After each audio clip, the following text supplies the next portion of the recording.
प्रभु सोमेश्वर।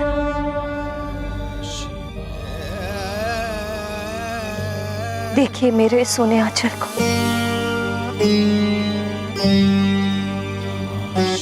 आपने अपने ही प्रसाद पुष्प से इसे भरा था, किंतु अब ये रिक्त हो गया।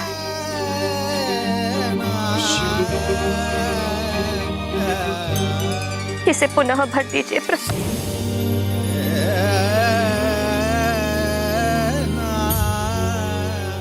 एक माँ की गुहार सुनिए।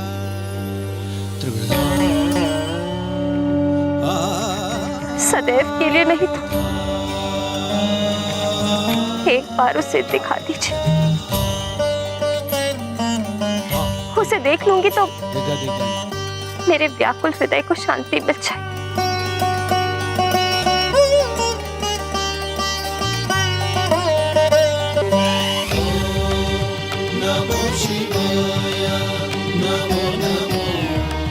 माँ की ये करुण पुकार आपको अवश्य ही द्रवित कर देगी सोमेश्वर।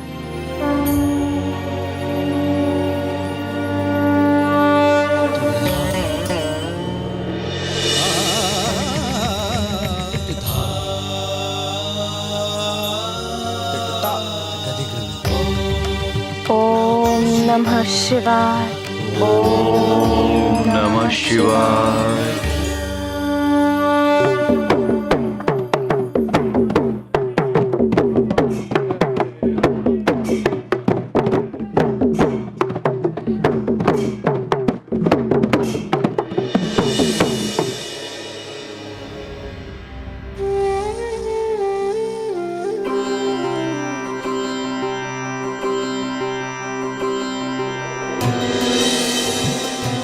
स्वामी, अहो भाग्य हमारे जो हम ऐसे शुभ अवसर पर आए जब प्रभु राम का युवराज पद के लिए अभिषेक होना है। अब देखना यह है कि इस प्रसन्नता के अवसर पर हमें देखकर सब प्रसन्न होते हैं या नहीं, क्योंकि हमारे साथ ही हनुमान की विदाई अयोध्या से हो रहा है।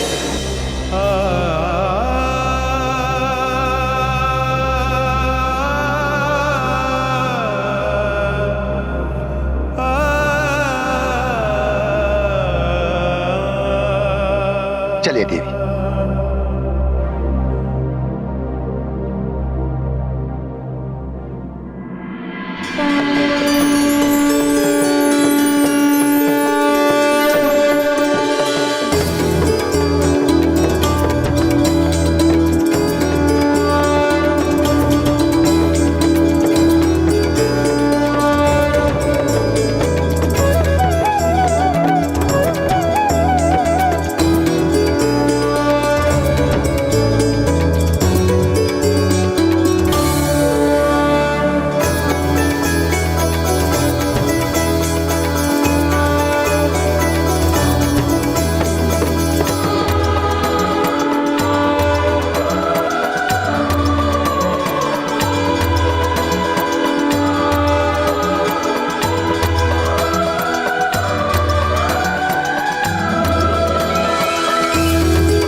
राजकुमार श्री राम के लिए राजमुकुट लाया जाए।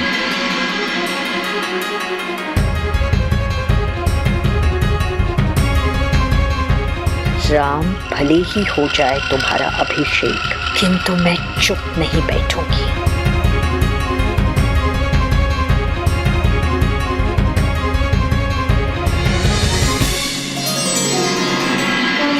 राम राम राम श्री राम राम राम राम राम राम राम श्री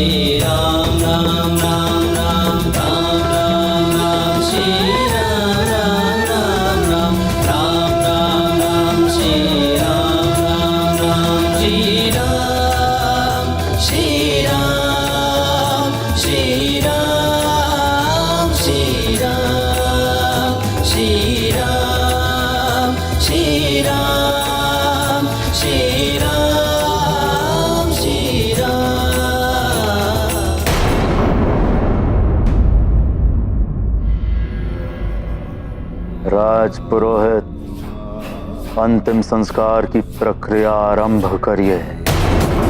प्रज्वलित करिए अग्नि को। किंतु लंकेश, आप ये मत कीजिए। आपके बिना।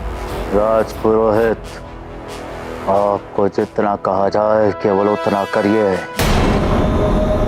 चिता को अग्नि लगाइए।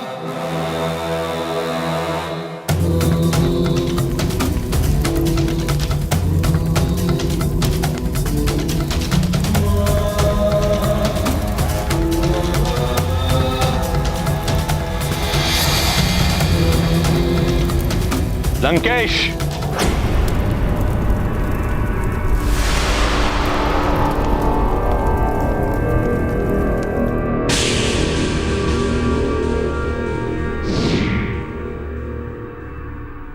ये कायरों का पाठ कब से सीख गए हो लंकेश? सारे संसार को अपने चरणों में झुकाने की शक्ति रखने वाला लंकेश आज निर्बलों की तरह आत्मत्याग करने की सोच रहा है। तो आप क्या चाहते हैं गुरुदेव? उस धूर्त नारायण को मैं अपनी मृत्यु का श्रेय दे दूं? सारा संसार उसके गुण गाए? नहीं दैत्य गुरु रावण ये कदाई नहीं होने देगा। मेरी मृत्यु से उस छलिया नारायण को अवतार लेना ही व्यर्थ हो जाएगा। पुरोहित। लंकेश, अपने दृष्टिकोण को उलट कर देखो। सोचो, रावण के कारण स्मरण किया जाएगा उस नारायण के अवतार को। रावण नहीं तो नारायण भी नहीं। यदि उस नारायण के अवतार को परास्त कर दिया तो? किंतु ऐसा हो का रहा है गुरुदेव। शांत लंकेश, इसका भी हल है मेरे पास। हल? रावण युद्ध में विजय प्राप्त करने के लिए जितना महत्व प्रहार करने का है, उतना ही महत्व बचाव का भी है। यदि युद्ध में शत्रु को नहीं मार पा रहे तो अपने आप को ऐसा बनाओ कि शत्रु भी तुम्हें नहीं मार पाए। किंतु ऐसा हो कैसे सकता है गुरुदेव? अमरता प्राप्त करो। अमरता? स्पष्ट कहिए गुरुदेव, अमरता कैसे प्राप्त हो सकती है? अमृत पान के द्वारा। देवताओं ने समुद्र मंथन के समय छल से अमृत प्राप्त किया था, जबकि तुम राक्षसों का भी उस पर उतना ही अधिकार था। इसलिए छल या बल से किसी भी तरह अमृत प्राप्त करो, किंतु स्मरण रहे, अमृत प्राप्त करना उतना सहज नहीं। सहज कार्य तो वैसे भी रावण को नहीं आता गुरुदेव। आप केवल मार्गदर्शन करिए गुरुदेव कि करना क्या है।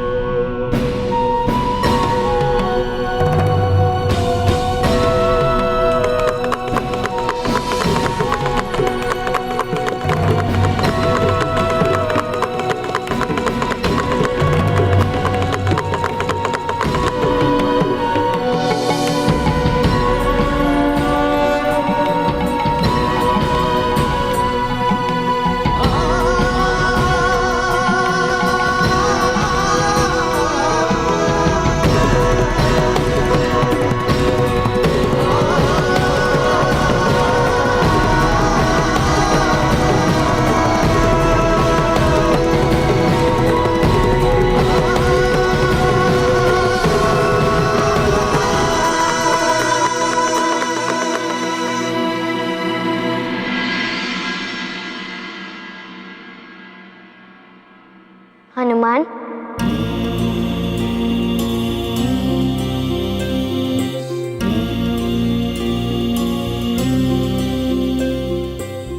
आज अंतिम बार मुझे अपने हाथों से लड्डू नहीं खिलाओगे?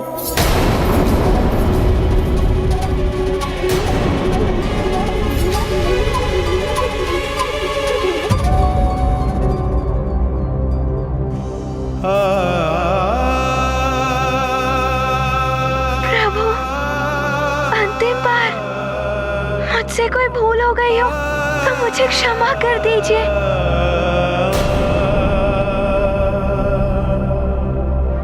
मैं तो आपको प्रतिदिन लड्डू खिलाऊंगा।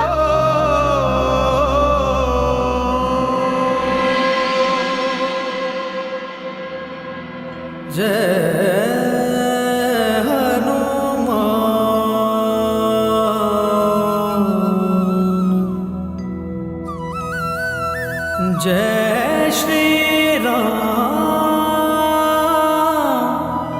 महाबली हनुमान।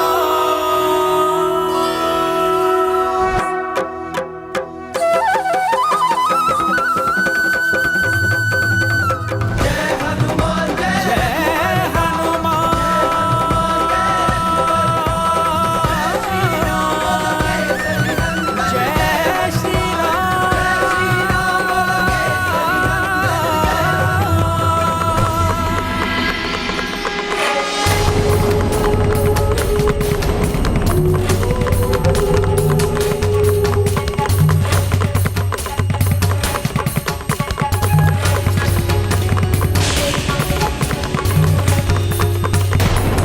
वैद्यराज जी,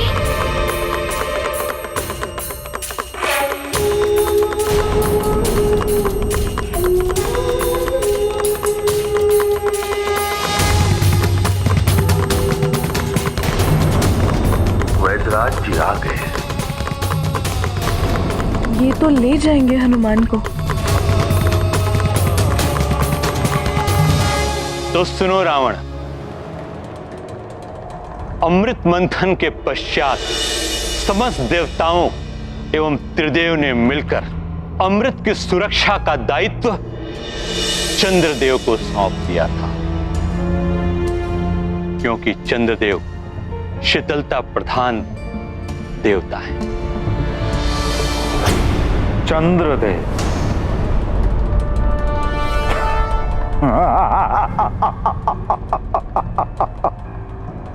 अमृत का रखवाला, वो क्या रखवाली करेगा अमृत की मुझसे? उसे तो स्वयं मैंने बंदी बना लिया था। इतने उतावले मत हो दशानन, पहले पूर्ण सत्य को जान लो। चंद्रलोक में किसी अज्ञात स्थान पर कड़ी सुरक्षा में अमृत को रखा गया है, जो दिव्य विद्युत तरंगों से रक्षित है।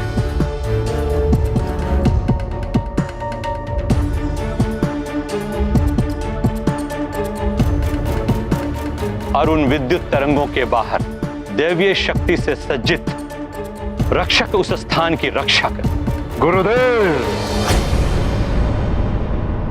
वो कोई रक्षक रक्षा नहीं कर पाएगा अमृत की।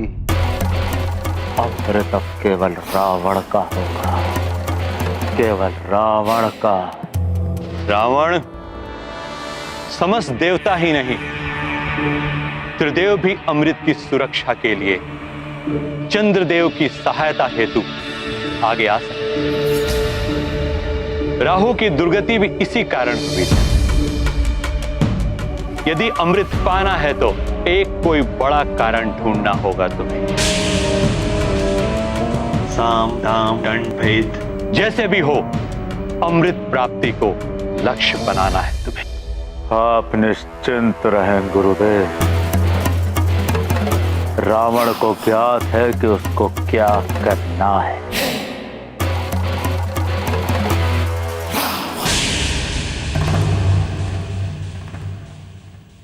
वानर, अब तो तुझे जाना ही होगा यहाँ से। भरत भैया, वैद्यराज जी आ गए हैं। हनुमान भैया को ले जाएंगे क्या ये? प्रणाम महाराज दशरथ। प्रणाम। और आप सबको भी प्रणाम। प्रणाम।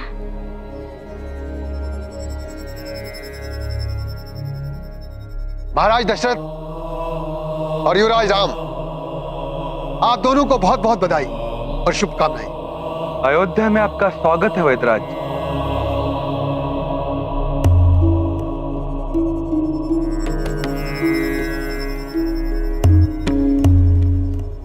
हनुमान, मेरे सभी बापुत्र,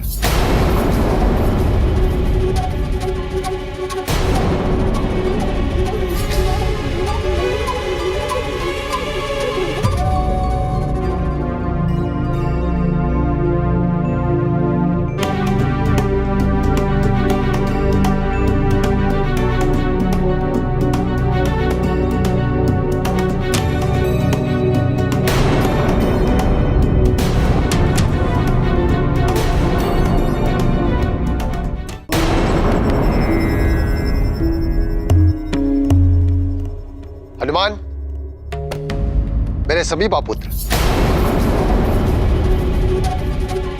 वैद्यराज जी, आप बड़े ही शुभ अवसर पर आए। आज आपको हमारा आदर आतिथ्य स्वीकार करना ही होगा। इसके लिए बहुत बहुत धन्यवाद। किंतु हम तो रमता जोगी बहता पानी है, कहीं रुकते नहीं।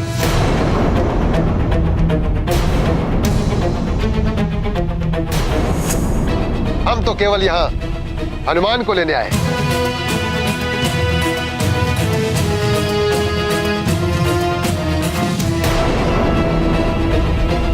हनुमान, अब तुम्हें हमारे साथ चलना होगा पुत्र।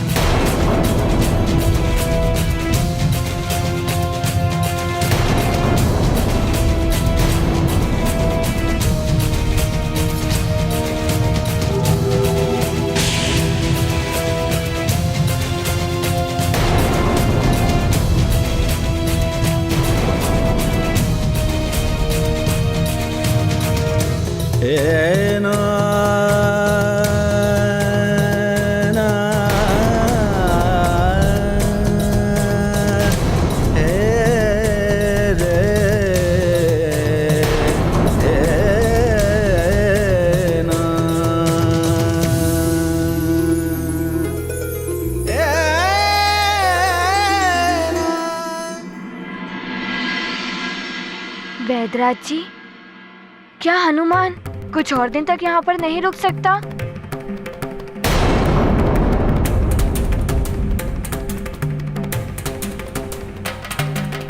वैद्यराज जी, कुछ ही दिन तो हुए हैं हनुमान को यहाँ आए।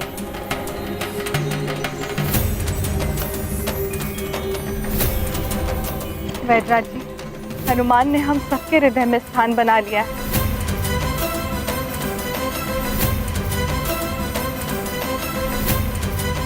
कि कुछ दिन और यहाँ रुक जाता तो बहुत अच्छा होता। महारानी जी, हनुमान के लिए हनुमान की माँ मार्ग पर नेत्र टिकाए हुए प्रतीक्षा में व्याकुल हो रही होंगी। उनका एक एक पल कैसे कट रहा होगा, उनके विषय में भी तो कुछ सोचिए।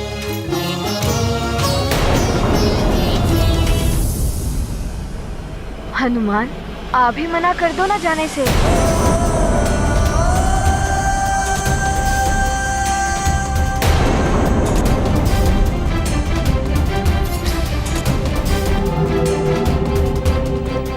राम भैया, आप ही कहिए ना हनुमान को कि ना जाए। हाँ राम भैया, आप ही कहिए ना हनुमान भैया को कि ना जाए।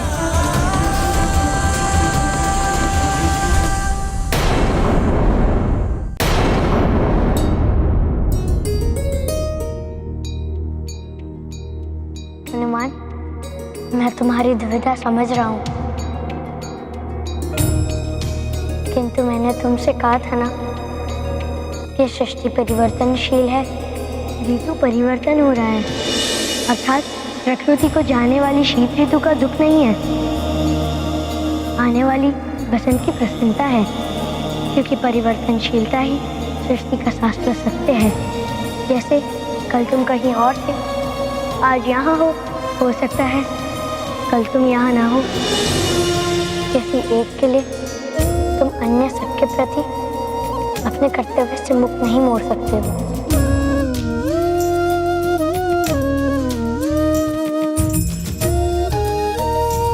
मैंने कहा था ना कि मैं सत्ता हूँ। आकांक्षा से रहित मित्रता ही भक्ति है हनुमान। मैं जितना अपने परिवार का हूँ, प्रजा का हूँ और संसार का हूँ, उतना ही मैं तुम्हारा भी हूँ हनुमान। तुम क्यों मात्र किसी एक के साथ बंधे रहना चाहते हो? मैं या तुम्हें ही नहीं, सबको सबके प्रति अपना कर्तव्य निभाना चाहिए।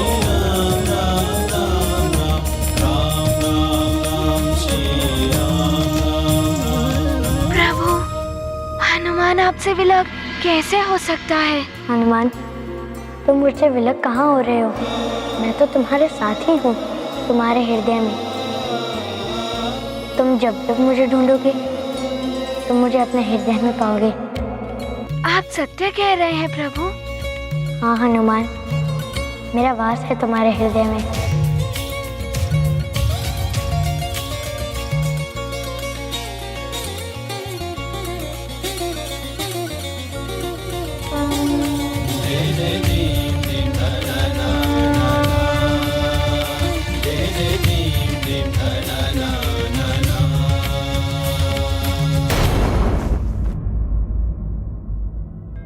प्रभु, हनुमान आपसे विलग कैसे हो सकता है? हनुमान, तुम मुझसे विलग कहाँ हो रहे हो? मैं तो तुम्हारे साथ ही हूँ, तुम्हारे हृदय में। तुम जब जब मुझे ढूंढोगे, तुम मुझे अपने हृदय में पाओगे। आप सत्य कह रहे हैं प्रभु? हाँ हनुमान, मेरा वास है तुम्हारे हृदय में।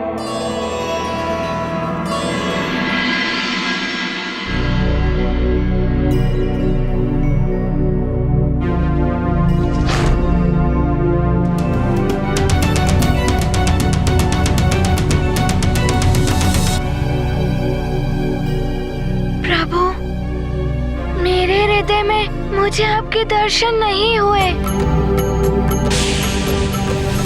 एकाग्रचित भाव से ध्यान लगाओ, मन के नेत्रों को खोलो और फिर देखो, मैं हूँ तुम्हारे हृदय में।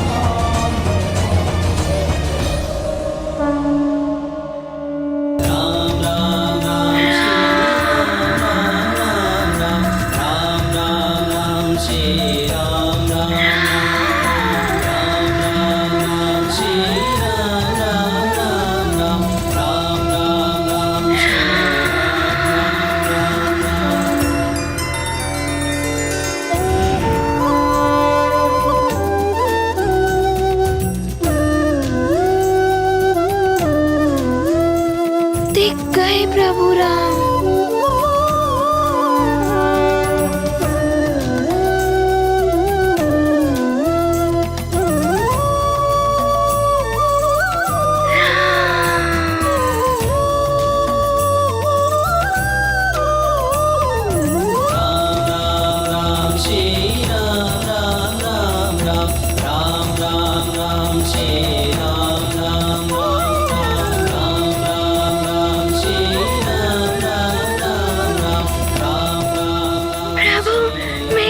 मुझे हृदय में मिल गए। मेरे प्रभु का वास है मेरे हृदय में। प्रभु, आपकी ये कृपा पाकर आपका हनुमान धन्य हो गया। प्रभु धन्य हो गया। अब हनुमान अपने प्रभु को हृदय में बसाकर सुमेरु ले जाएगा। प्रभु, अब आप मुझे आज्ञा दें।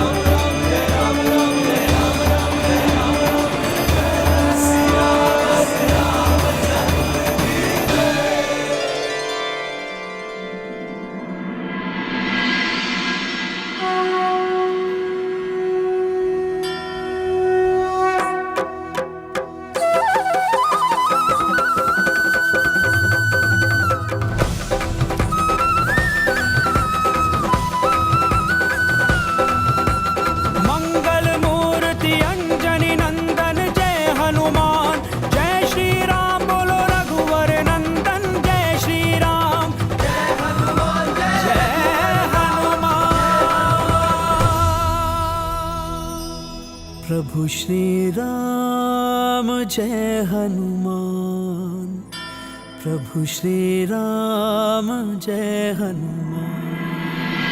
हनुमान, राम भैया के प्रति तुम्हारा असीम प्रेम देखकर मुझे तुमसे ईर्ष्या होने लगी थी। मुझे क्षमा कर दो हनुमान, और ये आभार की भेंट स्वीकार करो।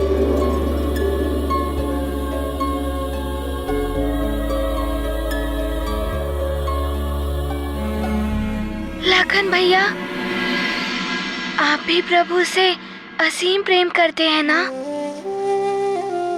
इसीलिए ऐसा हुआ।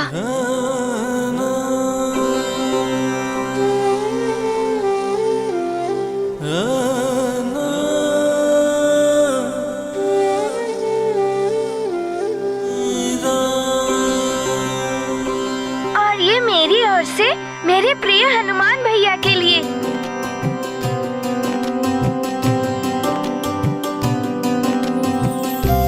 और ये मेरी ओर से भेंट। मैं भी आपके लिए भेंट लाई हूँ।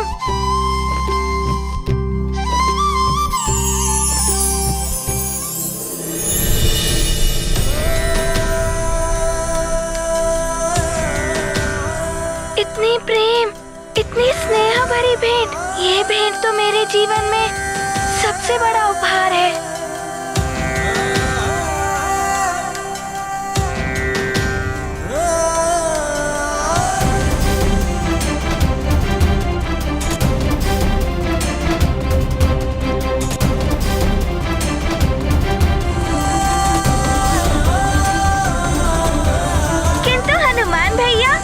प्रभु ने तो आपको कोई भेंट दी ही नहीं।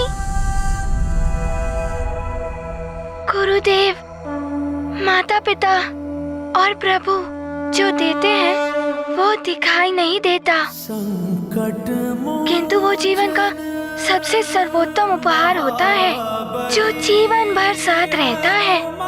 मेरे प्रभु भी मेरे साथ ही रहेंगे, मेरे हृदय में। महाबली हनुमान। नारायण नारायण। जब भक्त को भगवान मिल गए फिर उसे किसी और वस्तु की अभिलाषा नहीं रह जाती। हनुमान तो पूर्णतया ही राममय हो गए हैं। हाथ में राम, मुख में राम, हृदय में राम, रोम रोम में राम।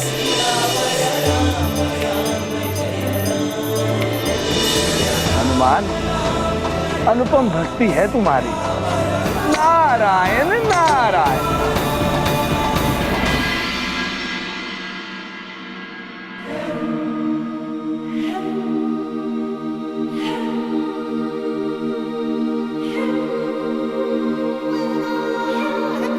प्रणाम गुरुदेव। कल्याण हो।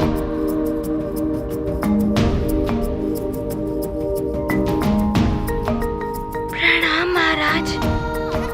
पुत्र हनुमान, तुम अद्भुत बालक हो। तुम्हारा राम के प्रति निस्सीम प्रेम एवं तुमने जो अयोध्या की रक्षा की, उसके लिए मैं तुम्हें सदैव स्मरण रखूंगा।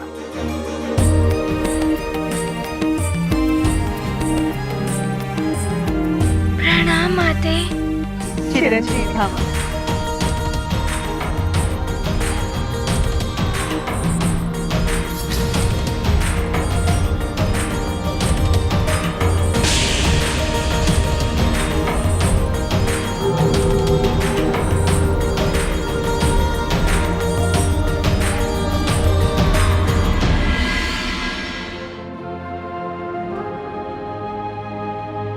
हनुमान, चले सुमेरु।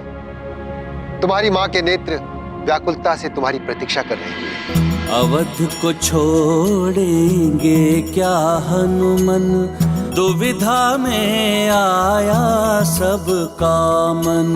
सभी उदास सभी हैं आतुर, क्या चाहते हैं मारुति चातुर, अल्पकाल यह अवध प्रवास, कुछ दिन रुकते राम के पास, पूरन सकल कामना किसकी, ब्रह्मदेव विधिया हरिहर की।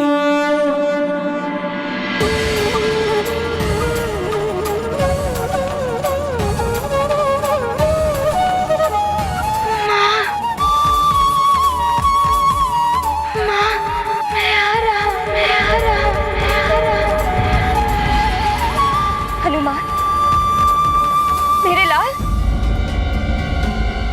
मेरा पुत्र आ गया। अंजना, रुक जाओ अंजना। क्या नायस, क्या हो गया महारानी जी?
हनुमान,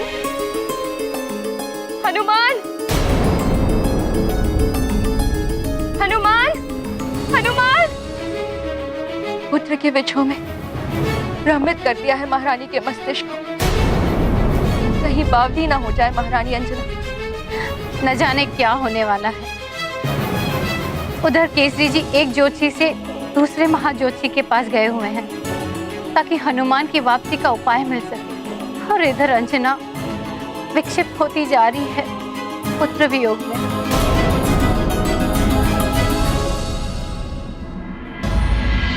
माँ संतान को जन्म से पूर्व अपनी कुक्षी में पालती है। जन्म देकर दुग्धपान से उसका भरण पोषण करती है। एक गुरु की भांति उसे संस्कार और शिक्षा देती है। यही कारण है कि मां अपनी संतान से आत्म रूप से भी जुड़ी हुई होती है।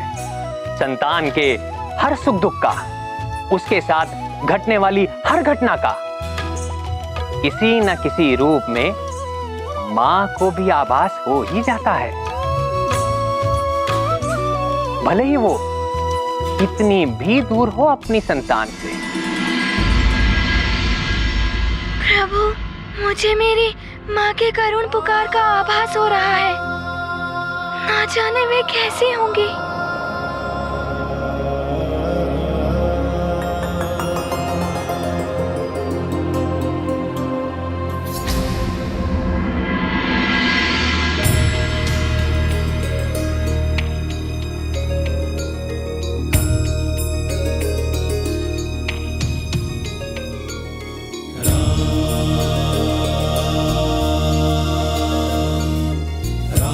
वेदराज जी, आपने हनुमान से मेरा मिलन कराकर मुझ पर बहुत बड़ा उपकार किया है। अब आप शीघ्र ही हनुमान को इनकी माता से मिला दीजिए। अवश्य युवराज राम। चलो हनुमान।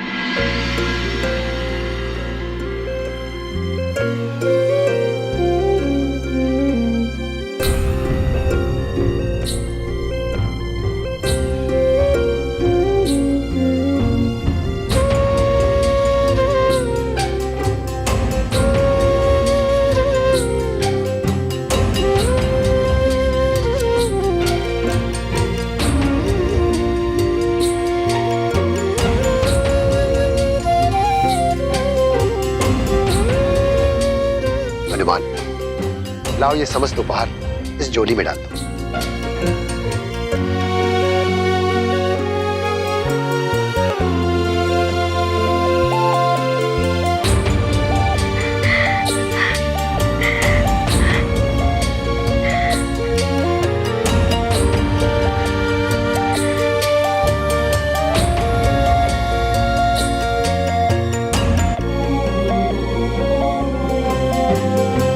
चलो पुत्र।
ज्योतिषिया,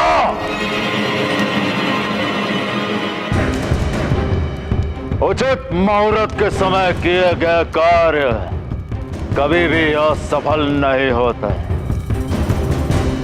तो शोधन करो एक ऐसे उचित मुहूर्त का, कितना भी बड़ा संकट आए किंतु अमृत प्राप्ति में मुझे कोई भी विफलता नहीं मिलनी चाहिए।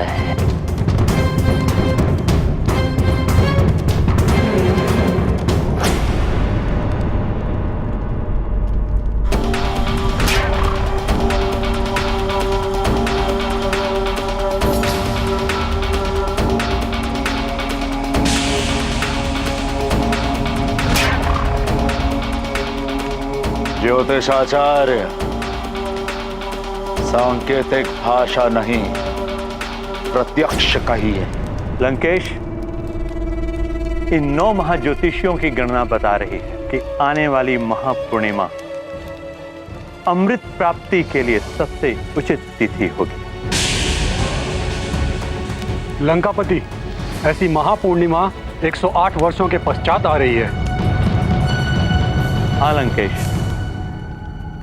हर वर्ष की महापूर्णिमा की भांति ही इस वर्ष भी संसार में अमृत वर्षा करने के लिए अमृत कलश में उबाल आएगा। किंतु इस बार यह उबाल अधिक तीव्र होगा, जिससे चंद्रलोक भी असंतुलित हो सकता है। और एक विशेष बात,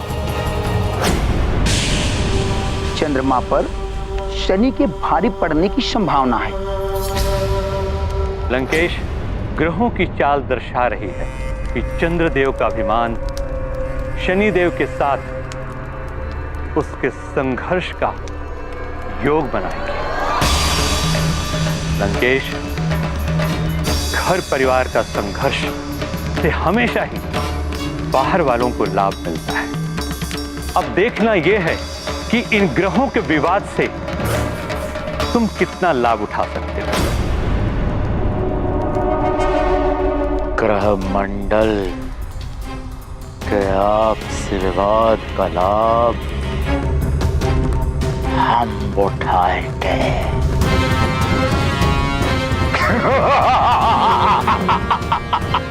आपसी विवाद का लाभ हम उठाएंगे। रावण है हम। महापूर्णिमा के दिन अमृत हमें प्राप्त होगा।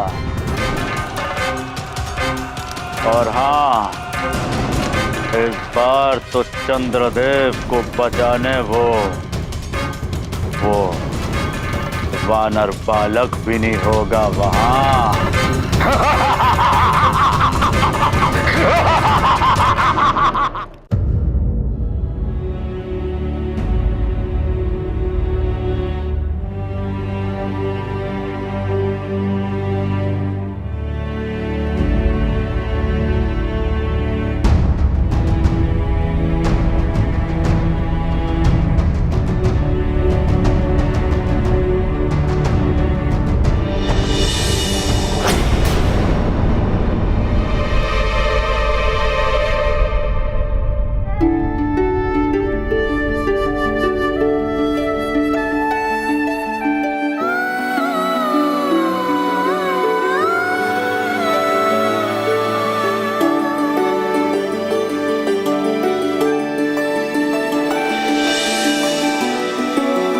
हनुमान,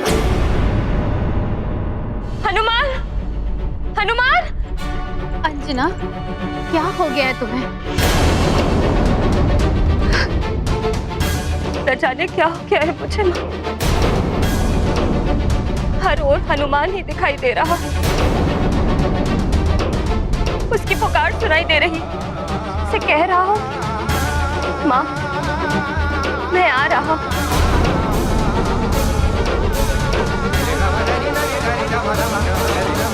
अंजना, ये तुम्हारी मन की लगन है।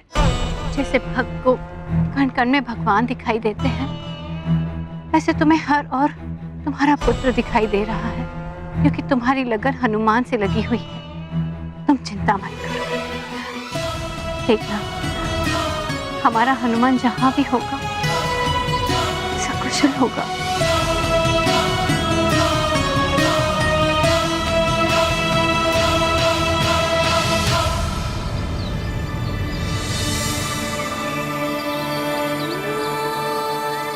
हनुमान, क्या तुम्हें ज्ञात है, जब हम अपने प्रियजनों से मिलने जाते हैं और अपने परिजनों के पास लौटता है तो उनके लिए कोई ना कोई भेंट लेकर जाता है?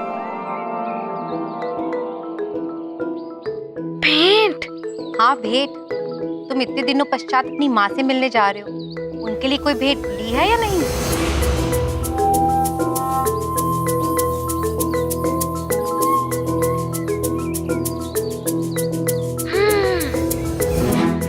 अच्छा, हमें भी तो बताओ, क्या लिया अपनी माँ के लिए? है कुछ जो प्रभु श्री राम ने स्वयं दिया है, और मुझे माँ के लिए और कुछ भी ले जाना है। मैं अभी आया। माँ के लिए बहुत ही विशेष है, शीघ्र ही आ जाऊंगा।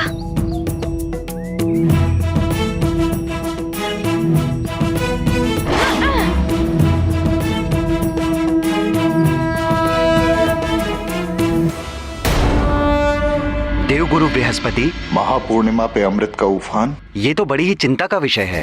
हाँ सूर्यदेव, इस विशेष महापूर्णिमा पर अमृत में तीव्र उफान आने से चंद्रलोक असंतुलित हो सकता है। असुर ऐसे ही अवसरों पर अपनी दृष्टि गड़ाए रखते हैं। तो हमें चंद्रलोक की सुरक्षा के लिए कुछ उपाय तो करना ही चाहिए। हाँ, इसी विषय पर विचार विमर्श करने के लिए देव सभा बुलाई है। चंद्रलोक को बाकी ग्रहों के प्रभाव से भी सुरक्षित रखना होगा, क्योंकि ग्रह मंडल में 2 असुर ग्रह राहु और केतु भी है, और शुक्राचार्य जैसे दैत्य गुरु भी हैं। असुरों को 2 बूंद अमृत भी मिल गया तो वो अवत्य हो जाएंगे।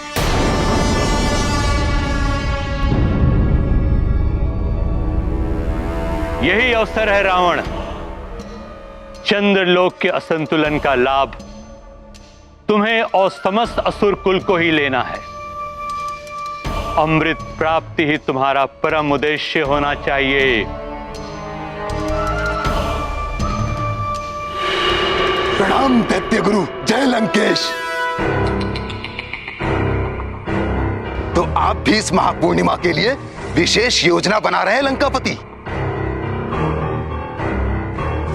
किंतु ध्यान रहे, देवता भी अमृत की सुरक्षा के लिए विशेष योजना बना रहे हैं।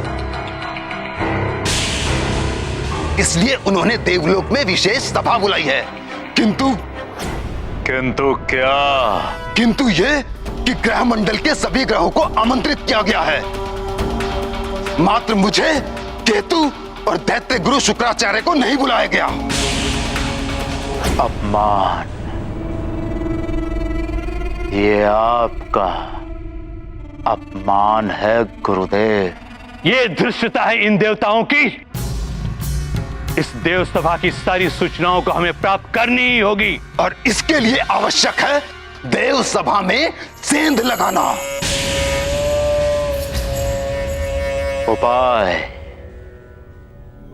उपाय तो और भी है गुरुदेव।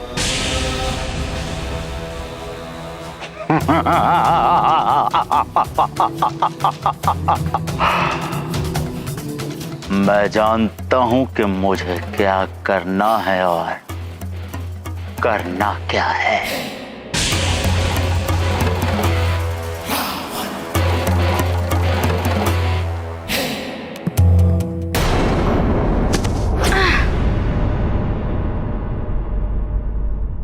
क्या लाए हो अपनी माँ के लिए? हमें भी तो बताओ। अभी नहीं, माँ के लिए है ना, माँ के पास जाकर बताऊंगा। अच्छा आप चलिए, आप चलते रहिए, मैं अभी आया। हाँ।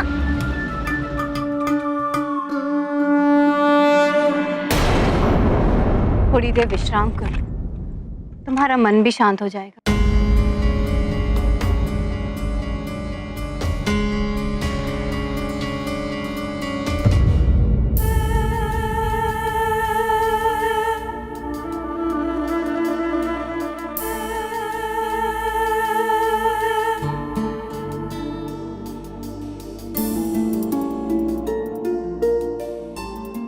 हनुमान,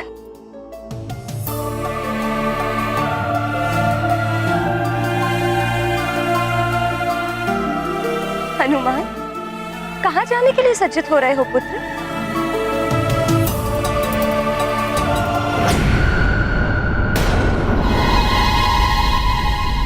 हनुमान, हनुमान, हनुमान! अंजना, हनुमान नहीं है यहाँ पे। हे प्रभु, कहीं अंजना विक्षिप्त हो जाए। आप ही का आसरा है प्रभु, न जाने हमारे सुखों पर किसकी क्रूर दृष्टि लगी।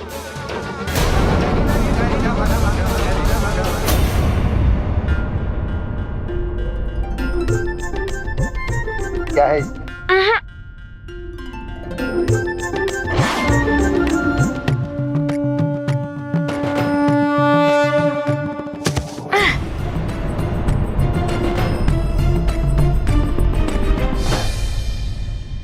वेदराज जी, आपका ये झोला तो बड़ा ही अद्भुत है।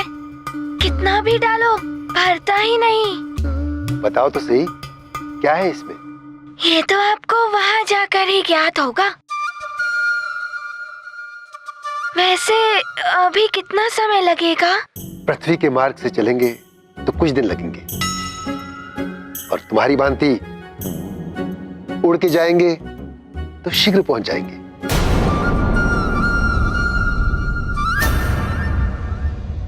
ऐसा तो हमने कभी सोचा ही नहीं राहु। तो सोचिए ना, आप न्याय के देवता हैं, आपकी असीम शक्ति के समक्ष कोई नहीं टिक सकता। फिर भी आप ग्रहाधिपति क्यों नहीं हो सकते? यहां तक कि अमृत की सुरक्षा का दायित्व भी आपको न देकर के चंद्रदेव को दे दिया गया। चंद्रदेव पे शनि की दशा आनी है, उन्हें चंद्र के खिलाफ उकसा के और मजा आएगा। मुझे तो ऐसा प्रतीत होता है कि ग्रहमंडल में तो क्या, कहीं भी कोई भी आपको महत्व नहीं देता। आपकी पत्नी ने तनिक सी उपेक्षा के कारण आपको श्राप दे दिया। आपके पिता श्री सूर्यदेव, वो चाहते तो आपको आपकी पत्नी के दिए गए श्राप से मुक्त कर सकते थे, किंतु उन्होंने भी ऐसा नहीं किया। उसी श्राप के कारण आप अपने किसी भी प्रियजन को चाहते हुए भी सीधा नहीं देख सकते।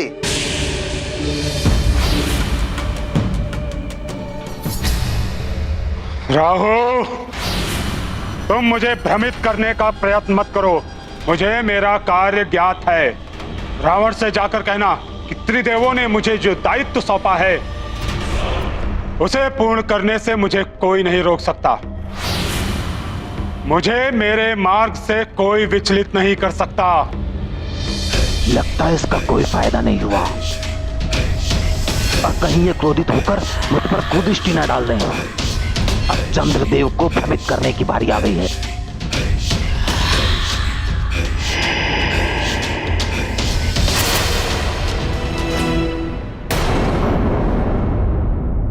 राहु, मुझे देव सभा के लिए विलंब हो रहा है। मेरे पास अभी तनिक भी समय नहीं है। मैं कहां आपका अधिक समय ले रहा हूं चंद्रदेव। दैत्य गुरु ने आपके लिए बधाई संदेश एवं उपहार भेजे हैं, इसलिए मैं यहां पर आया। इसके लिए दैत्य गुरु को धन्यवाद बोलना राहु। अभी मैं शीघ्र निकलता हूं। सभा तो आपके लिए ही बुलाई गई है चंद्रदेव। आपके लिए कुछ क्षण प्रतीक्षा कर लेंगे सभी देव। मेरे कारण कोई प्रतीक्षा करे तो ये अनुचित होगा राहु। सभा में समय पर पहुंचना चाहिए। जैसी आपकी इच्छा, मैं किसी अन्य दिन ये सब लेकर आता हूं। वरुण देव की बुद्धि इस राहु ने भ्रष्ट कर दी थी। यदि ये मुझसे रुष्ट हो गया तो कहीं मेरे साथ भी कुछ ऐसा ना कर बैठे। राहु सुनिए, लाइए, मैं आपका ये उपहार स्वीकार करता हूं।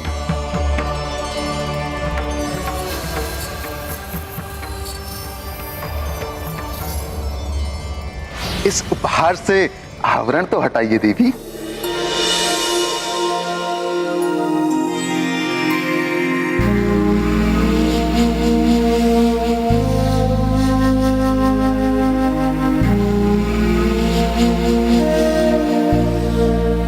बहुत सुंदर आभूषण है। मुझे विलंब होता जा रहा है। सब देव सभा में प्रतीक्षा कर रहे होंगे मेरी।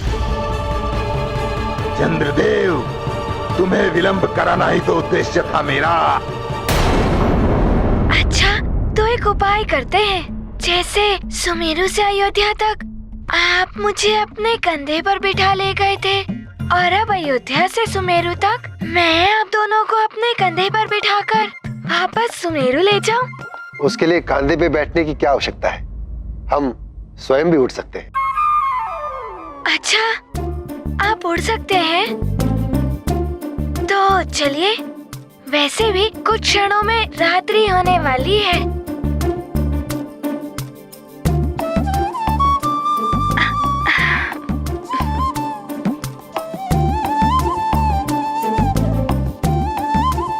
चलिए।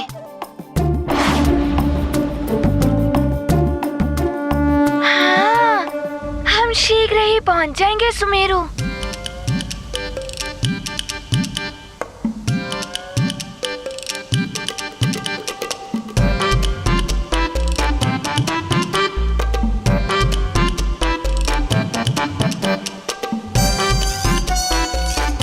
ये तो उड़ भी सकते हैं, और इनका ये अद्भुत झोला।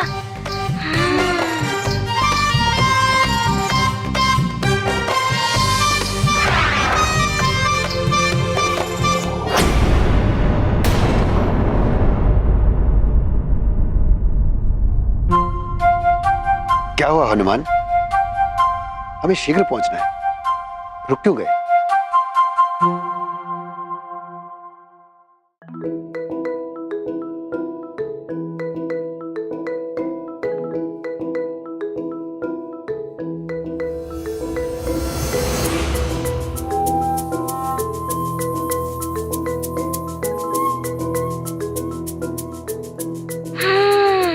मैं समझ गया हूँ कि आप कौन हैं। कौन क्या? हम वैद्य हैं। देखिए, आप पर मिथ्या संभाषण शोभा नहीं देता, और माँ कहती है कि मिथ्या संभाषण पाप होता है। हम मिथ्या नहीं बोलते। अच्छा, तो आप उड़ भी सकते हैं, कहीं भी जा सकते हैं, और आपका ये झोला, इसमें कितना भी डालो भरता ही नहीं है। चाहे इसमें पूरी सृष्टि समा जाए, जैसे भोले बाबा के चरणों में पूरी सृष्टि समा जाती है।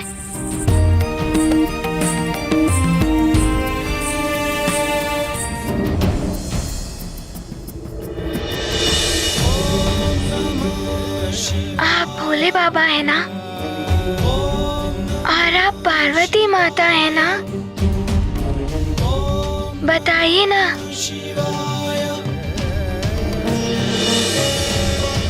प्रणाम माता।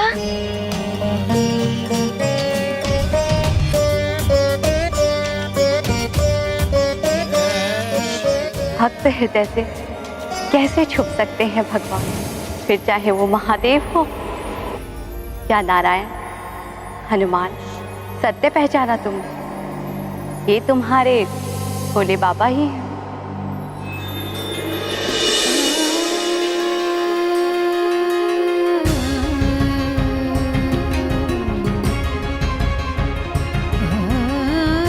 प्रणाम भोले बाबा। प्रणाम माता।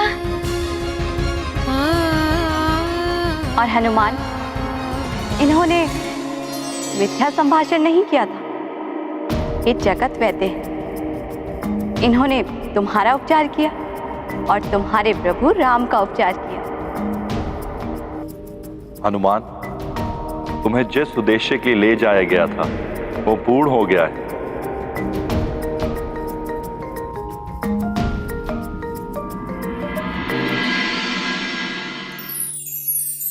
तुम्हारे आराध्य राम से भी तुम्हारा मिलन हो गया है। भविष्य में राम काज के लिए पुनः तुम्हारा उनसे मिलन होगा। मैं तो सदैव ही प्रभु राम के काज के लिए प्रस्तुत रहूंगा। हाँ हनुमान, किंतु अब तुम्हें सुमेरु लौटकर पुत्र होने के कर्तव्य का पालन करना है।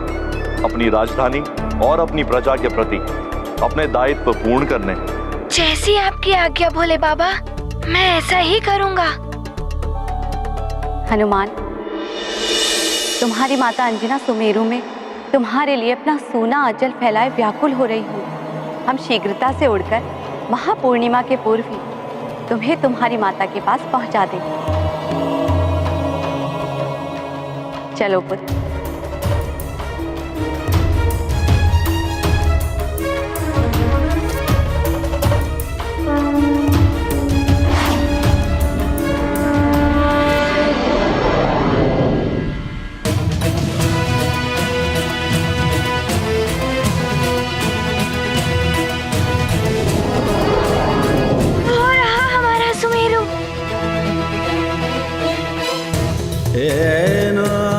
अब शीघ्र ही मेरी माँ से मिलन हो जाएगा मेरा।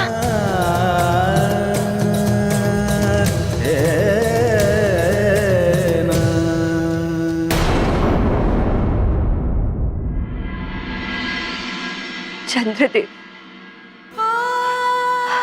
आपने मेरे हृदय की पीड़ा को समझकर मुझे मेरे हनुमान के दर्शन कराए थे।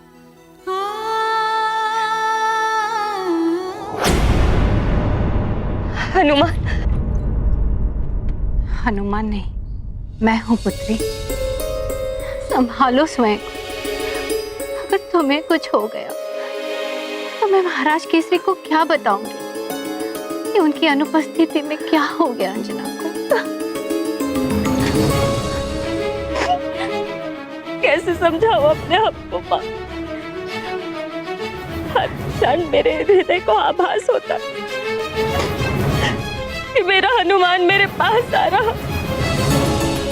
उसकी पुकार गूंजती है मेरे कानों में।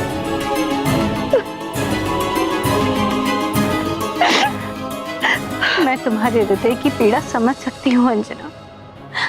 जो हृदय के अधिक समीप होता है वो दूर रहकर भी अपनी उपस्थिति का आभास कराता है।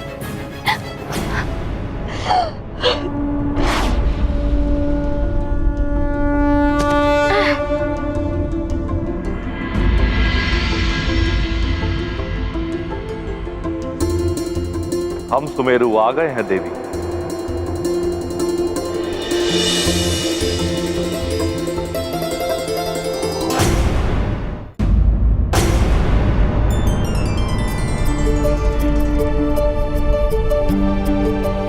माँ, कोई कुछ भी कहे, मुझे आभास हो रहा है कि मेरा हनुमान मेरे पास आ रहा है। अंजना, महाराज केसरी पंपापुर के ज्योतिषियों के पास गए हुए हैं। वो अवश्य कोई ना कोई उपाय ले आएंगे हनुमान को वापस लाने के। महारानी जी, हो सकता है आपकी प्रार्थना से द्रवित होकर भगवान सोमेश्वर स्वयं ही कोई चमत्कार कर दे।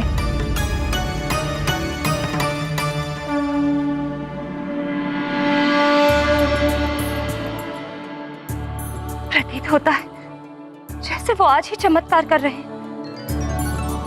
मेरा हनुमान यहीं कहीं है। मुझे उसकी पग ध्वनि सुनाई दे रही है।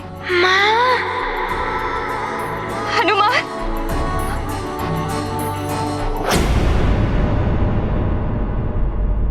कहीं ये मेरा भ्रम तो नहीं?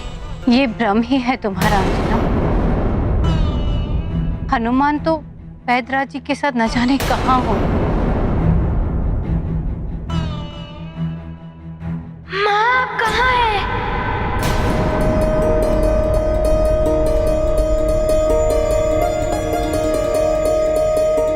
ये कोई दिवा स्वप्न है या सत्य?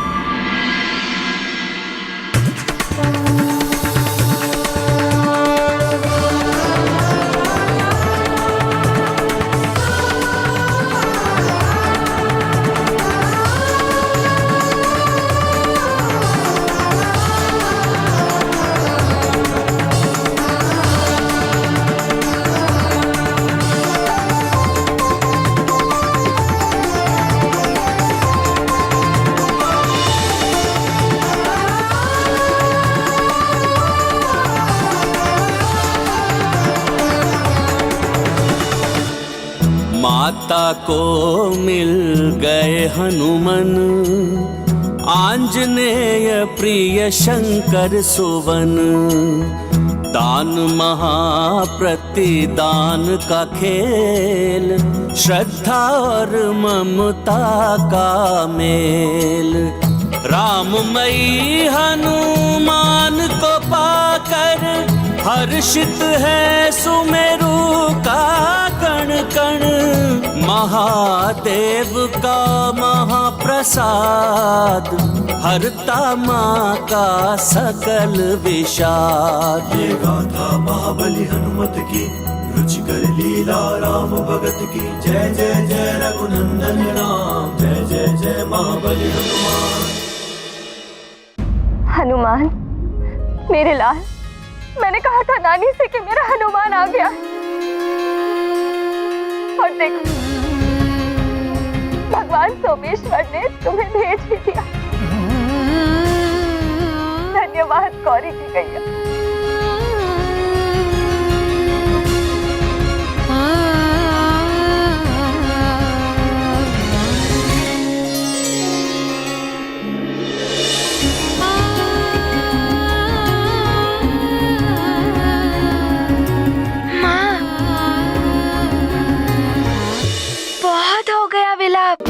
अब और नहीं तो मुझे भी रोना आ जाएगा।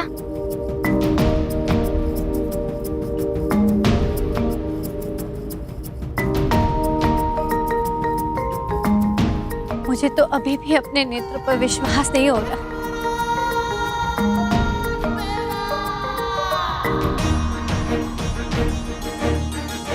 माँ, मैं आपके लिए ढेर सारे उपहार लाया हूँ। प्रणाम वैद्यराज जी। प्रणाम वैद्यराज।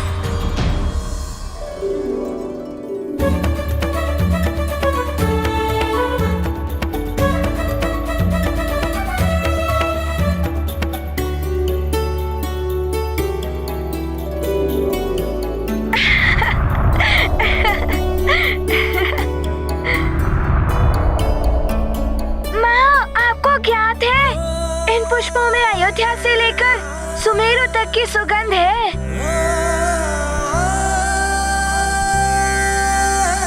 आते हुए मार्ग में विशेष रूप से आपके लिए चुन चुन कर लाया हूँ मैं इन्हें।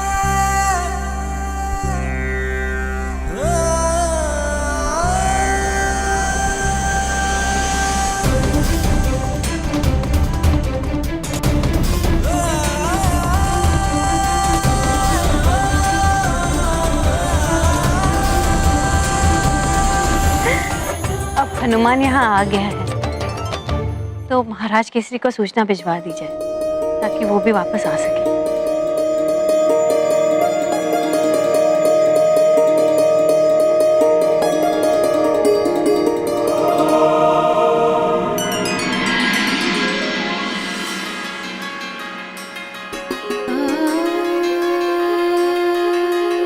ये पुष्प बहुत सुंदर है पुत्र,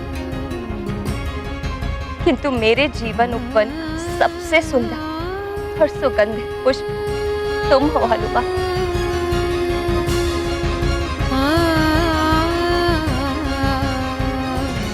माँ, मैं आपके लिए और एक विशेष उपहार लाया हूँ जिससे आप प्रसन्न हो जाएंगी।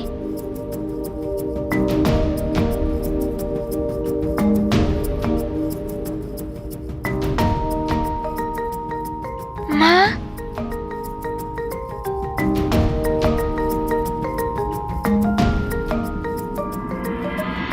माँ, ये मेरे प्रभु श्री राम के चरण चिन्ह हैं।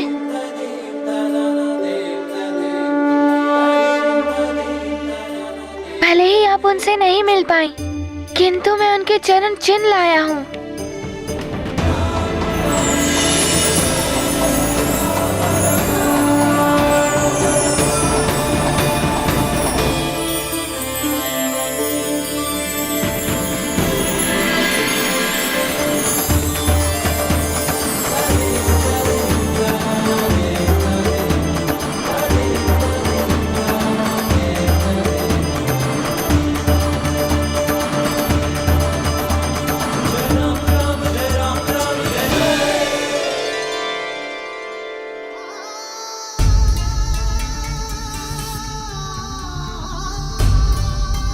हनुमान, ये क्या कर रहे हो? प्रभु, मैं आपके चरण चिन्ह ले रहा हूँ। आप इस पटिका पर खड़े हो जाइए और फिर आपके प्रतीक रूप में सदा मेरे पास रहेंगे।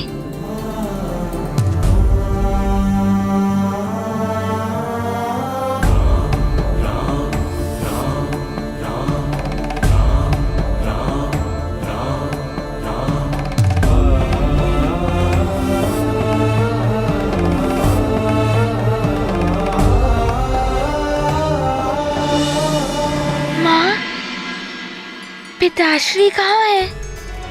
दिखाई नहीं दे रहे। तुम्हारे पिताश्री ऋषियों से मिलने पंपापुर गए। मैंने उनको सूचना भेज दी है, शीघ्र ही आ जाएंगे।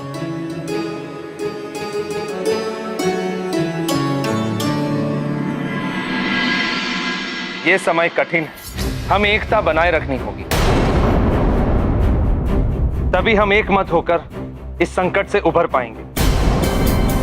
चंद्रदेव पर शनिदेव की दशा भी आरंभ होने वाली है और शनिदेव की दशा में चंद्रदेव के लिए अमृत की रक्षा करना कठिन होगा। हम सबको मिलकर शनिदेव से प्रार्थना करनी चाहिए कि वो चंद्रदेव पर अपनी दृष्टि का प्रभाव न डालें, जिससे चंद्रदेव विचलित ना हो और एकाग्रता के साथ अमृत की रक्षा कर सके। इसके लिए हमें एक मत और एकत्रित रहना ही होगा, किंतु शनिदेव किसी की सुनने वाले नहीं। उन्होंने तो समय आने पर महादेव पर भी अपनी दृष्टि डाल दी थी। इसीलिए शनिदेव के आगमन से पहले मैं आप सबसे विमर्श कर रहा हूं। हम सबको एक मत होकर शनिदेव को समझाना होगा। आप सत्य कह रहे हैं देवराज।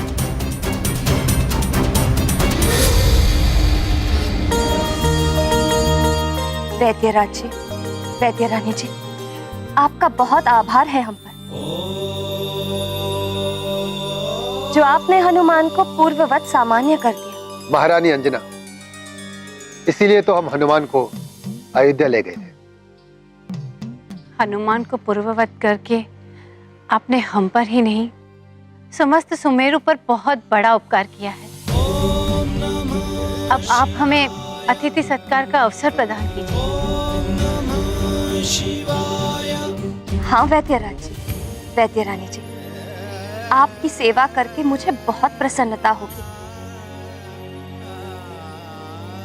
आपके सत्कार में कोई कमी नहीं रखूंगी मैं।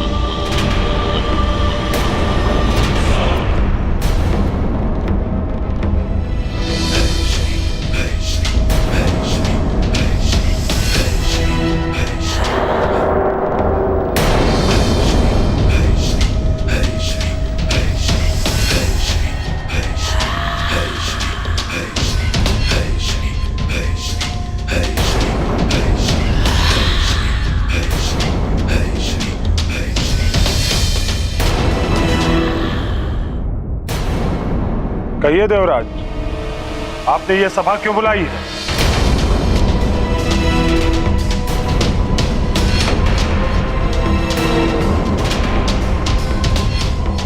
शनिदेव, आपको ज्ञात ही होगा कि महापूर्णिमा आने वाली और उसी समय चंद्रदेव पर आपकी दशा भी आरंभ होने वाली। ये तो मुझे भी ज्ञात। सत्य, आप तो त्रिकालदर्शी हैं। पुत्र, आप तो न्याय के देवता हैं। शनि देव तो सर्वश्रेष्ठ हैं। आप सब क्या चाहते हैं हमसे? शनिदेव, हम सब आपसे विनती करते हैं कि आप अपनी दृष्टि चंद्रदेव पर ना डालें, जिससे वो अपने पद से विचलित ना हो और अमृत की रक्षा भी हो सके। क्योंकि महापूर्णिमा की रात अमृत में उफान आने वाला है और अमृत की रक्षा का दायित्व चंद्रदेव के पास है। हाँ शनिदेव, इस संकट के समय हमें आपके सहयोग की अपेक्षा है। उचित है।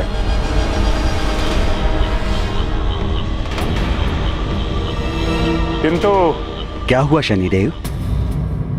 आपके मन में कुछ है तो कहिए।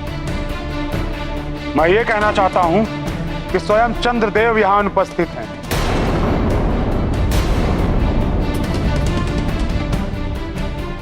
जबकि सभी देवतागण यहां उपस्थित हो चुके हैं,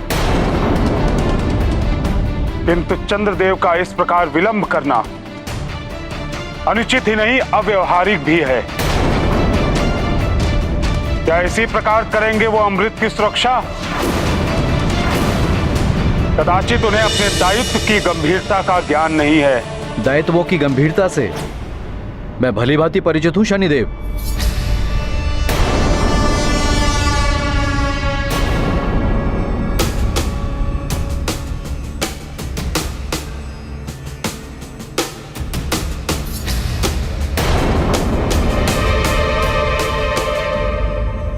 प्रणाम देव राजेंद्र। प्रणाम देवगणों।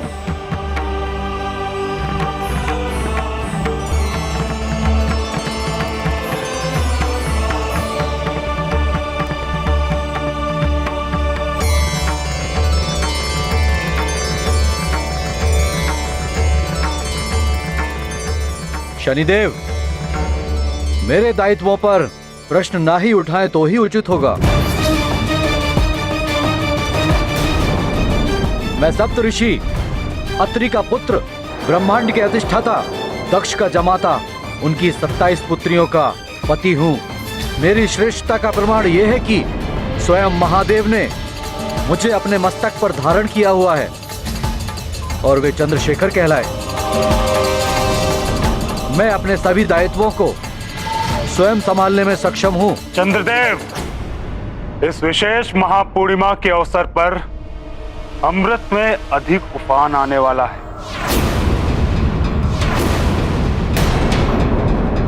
जो चंद्रलोक सहित समस्त ग्रहों को प्रभावित कर सकता है। इसलिए आपकी सहायता है तो हम सभी देवराज, उचित ये होगा कि शनिदेव अपना दायित्व संभालें। मेरे उत्तरदायित्व मैं संभाल लूंगा।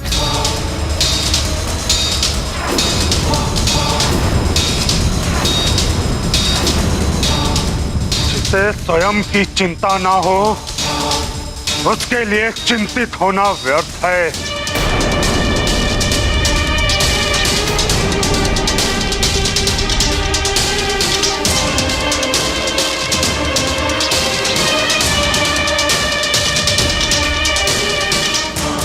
शनिदेव को तो क्रोध दिला दिया चंद्रदेव ने। कहीं शनिदेव ने पलटकर सीधे दृष्टि डाल दी चंद्रदेव पर तो अनर्थ हो जाएगा। देवराज, उचित ये होगा कि शनिदेव अपना दायित्व संभालें, मेरे उत्तरदायित्व मैं संभाल लूंगा। चंद्रदेव, अब तुम मुझसे नहीं बच सकते।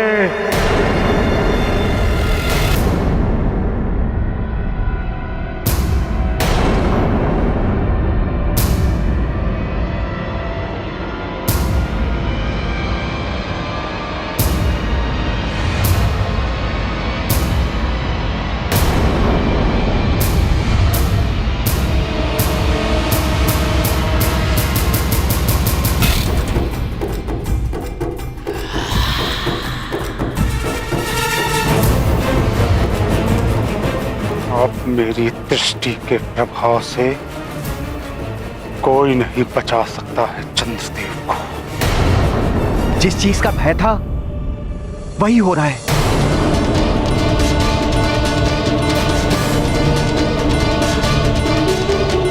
अभी तो शनिदेव ने चंद्रदेव पर आंशिक दृष्टि ही डाली है, किंतु अब पूर्ण डालकर ही शांत होंगे।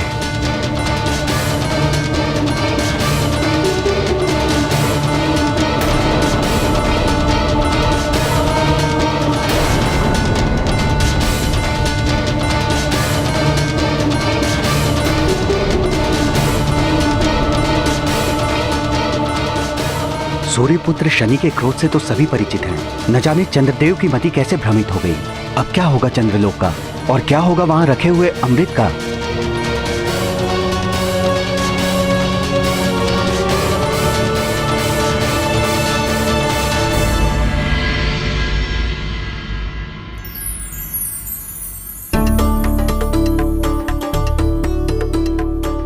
हनुमान, तुम्हारे लिए लड्डू।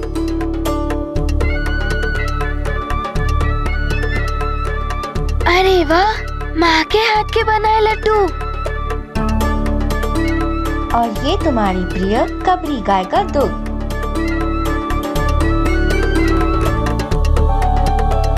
आराम कीजिए, मैंने स्वयं अपने हाथों से भोजन बनाया है।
चंद्रदेव, आज देव सभा में आपने मुझे अपमानित किया, और वो भी अकारण ही। मेरे दायित्वों पर प्रश्न ना ही उठाएं तो ही उचित होगा। मैं सप्तऋषि, अत्रि का पुत्र, ब्रह्मांड के अधिष्ठाता, दक्ष का जमाता, उनकी 27 पुत्रियों का पति हूं। मेरी श्रेष्ठता का प्रमाण यह है कि स्वयं महादेव ने मुझे अपने मस्तक पर धारण किया हुआ है और वे चंद्रशेखर कहलाए। मैं अपने सभी दायित्वों को स्वयं संभालने में सक्षम हूँ। देवराज, उचित ये होगा कि शनिदेव अपना दायित्व संभालें। मेरे उत्तरदायित्व मैं संभाल लूंगा। प्रकाश नेत्रों को उचित मार्ग दिखाता है, किंतु तीव्र प्रकाश नेत्रों को अंधा भी कर देता है। प्रभुत्व के प्रकाश में अंधे हुए चंद्रदेव, मुझे अपमानित करने से पूर्व कदाचित आप भूल गए कि मैं शनिदेव हूं। शनिदेव, जिसकी टेढ़ी दृष्टि से ये तीनों लोग थर-थर कांपते हैं। अब मेरे कोप से आपकी रक्षा कोई नहीं कर सकता, कोई नहीं। सत्कार तो आपने बहुत अच्छा किया महारानी अंजना। अब हमारे प्रस्थान का समय हो गया है, हमें आज्ञा दें।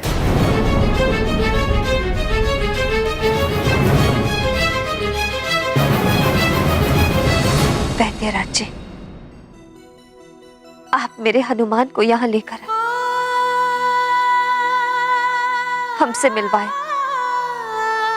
मेरे शोक संतप्त हृदय को सुख पहुंचाए। आपका बहुत बहुत आभार।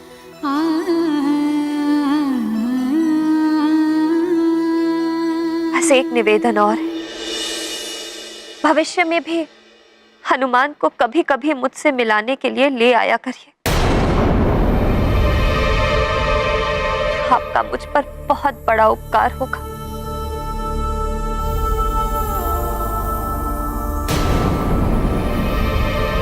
माँ, ये आप क्या कह रही हैं? क्या अब भी मुझे वैद्यराज जी के साथ जाना होगा?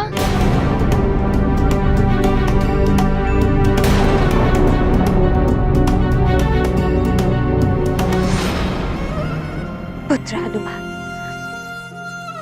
मैंने तुम्हारा दान किया है वैद्यराज जी को, और अब जीवन भर मुझे इसका पालन करना होगा। इसीलिए तुम्हें वैद्यराज जी के साथ सुमेरु से जाना होगा।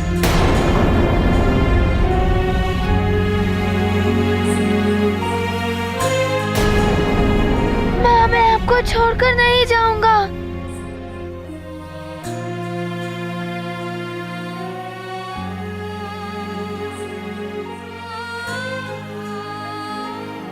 ऐसा नहीं कहते पुत्र, दिया हुआ वचन और दान कभी वापस नहीं लिया जा सकता।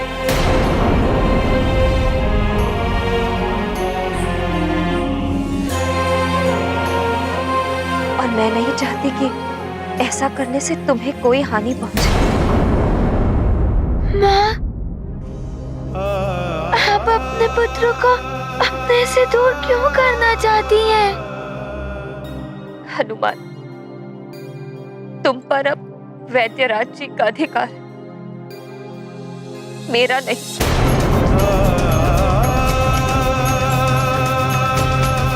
मैं चाहकर भी तुम्हें नहीं रोक सकती। माँ, आप अपने से मुझे विलग कैसे कर सकती हैं?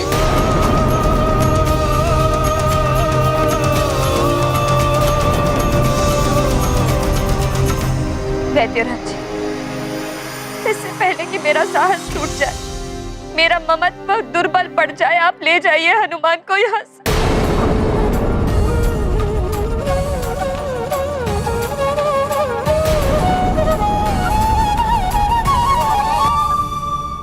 देवी अंजना, हमारे जाने से पूर्व आप भली भांति देखकर बताइए, आप संतुष्ट तो हैं?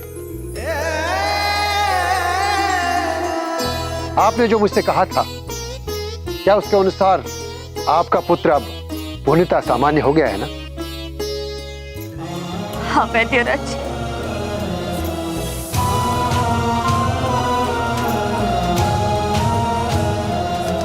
और इसके लिए आपका बहुत बहुत धन्यवाद। किंतु माता पिता को उसकी संतान की भलाई के लिए उससे दूर भी रहना पड़ता है। मैं यही सोचकर प्रसन्न हो लूं कि मेरा पुत्र जहां भी है कुशलता से।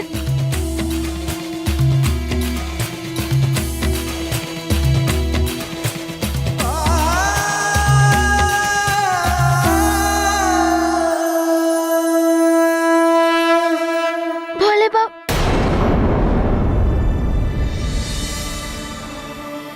एक भोले भाले पुत्र को अपनी माँ से दूर किया जाए तो माँ दुखी होंगी ना?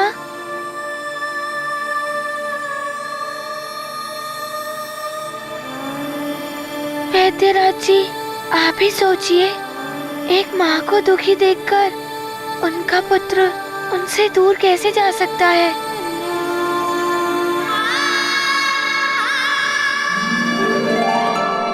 देवी अंजना, समय हमारे जाने का हुआ है, हनुमान के जाने का नहीं।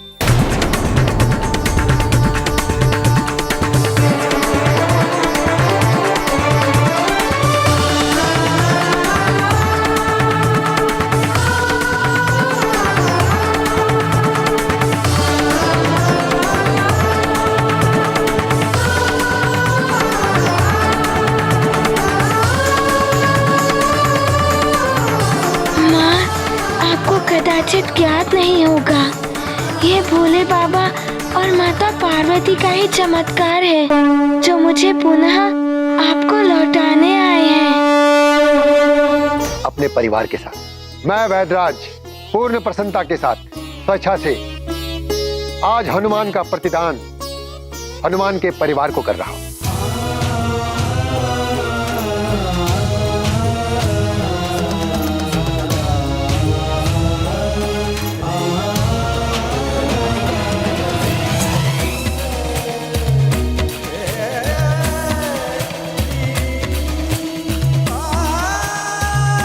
दान हो, क्रय हो या शुल्क, माँ से उसकी संतान को कोई भी विलग नहीं कर सकता।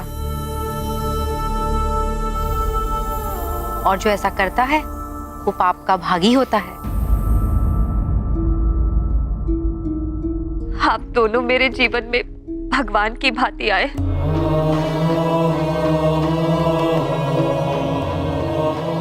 मेरे हनुमान की मनोदशा भी ठीक कर दी। हम सदैव आपके ऋणी रहेंगे।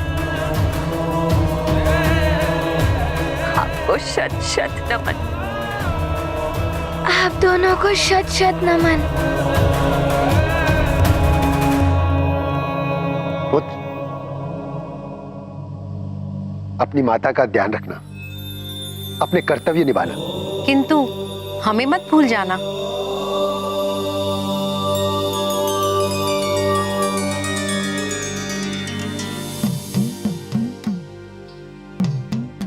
प्रणाम वैद्यराज जी।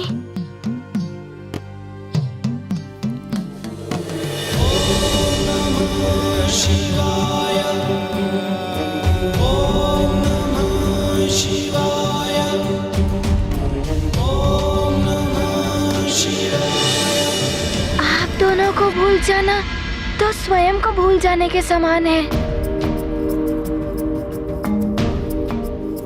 मैं आपके घर आऊंगा आपकी सेवा करने। आपका पुत्र ही तो हूँ। आयुष्मान भव, कीर्तिमान भव।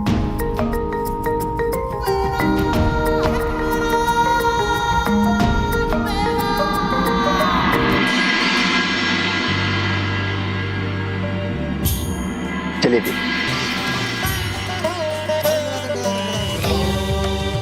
नमो शिवाय, नमो नमो नमो नमो।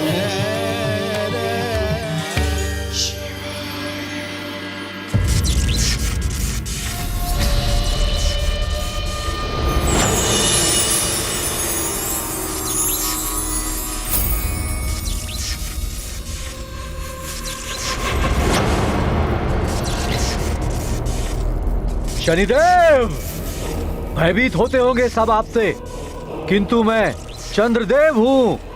अमृत का संरक्षक मुझे यूं ही नहीं बना दिया गया। रक्षक, अमृत की सुरक्षा एवं तुम रक्षकों की सजगता में कोई कमी तो नहीं है? कदापि नहीं चंद्रदेव। आपकी अनुमति के बिना अमृत तो क्या, कोई इस कक्ष तक भी नहीं पहुंच सकता।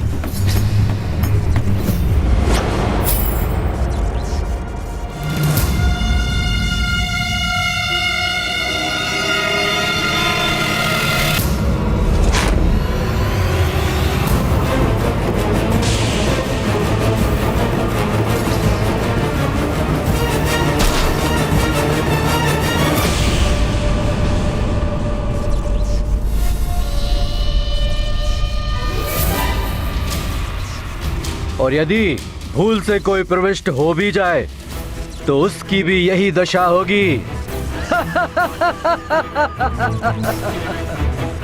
और यही नहीं, अमृत कलश के चारों ओर प्रवाहित हो रही महाविनाशक विद्युत तरंगें वज्र को भी खंडित कर सकती है। काल के वशीभूत होकर ही कोई यहां पर आने की मूर्खता कर सकता है। शनिदेव, अमृत पूर्णतया सुरक्षित है मेरे संरक्षण में।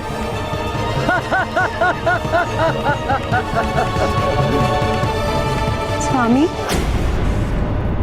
आप यहाँ और मैं आपको कहाँ कहाँ ढूंढ रही थी। इस प्रकार तो आप इस कक्ष में कभी नहीं आते। हम कहीं भी कभी भी आ जा सकते हैं। किंतु स्वामी, इस पवित्र स्थल पर आपको इस प्रकार नहीं आना चाहिए था। रोहिणी देवी, कृपया अब आप मुझे ज्ञान मत दीजिए।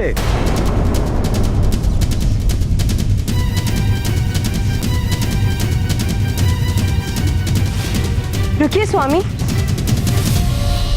स्वामी, पिताश्री ने अभिमंत्रित की हुई रत्न जड़ित अंगूठी आपके लिए भेजी है। यह आपको समस्त बुरे प्रभावों से रक्षित करेगी।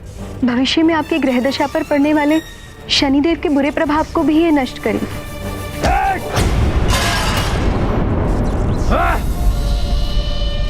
उस शनिदेव का नाम मत लीजिए मेरे समक्ष। उस शनिदेव की छाया मुझे स्पर्श भी नहीं कर सकती।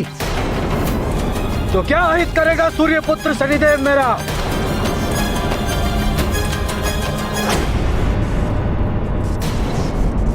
अब आप भी मुझे ज्ञान देने चली आई चित्रा।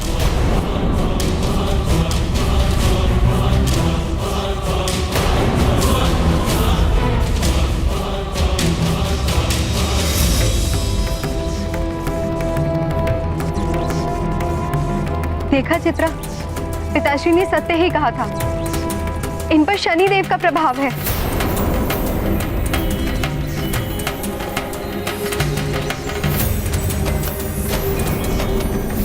ये अच्छा नहीं हुआ रोहिणी। रोहिणी, अभी तो चंद्रदेव पर शनिदेव का सिर्फ आंशिक प्रभाव पड़ा है। जब पूर्ण शनि दशा पड़ेगी तो स्थिति और भी विकट हो सकती है।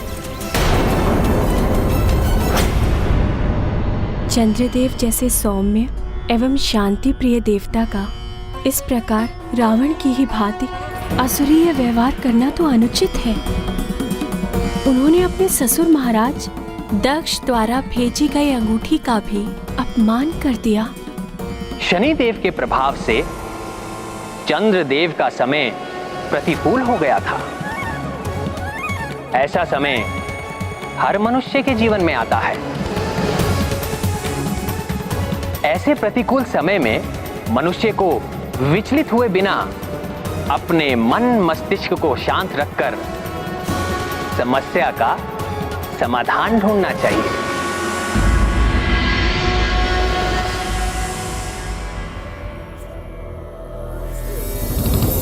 माँ,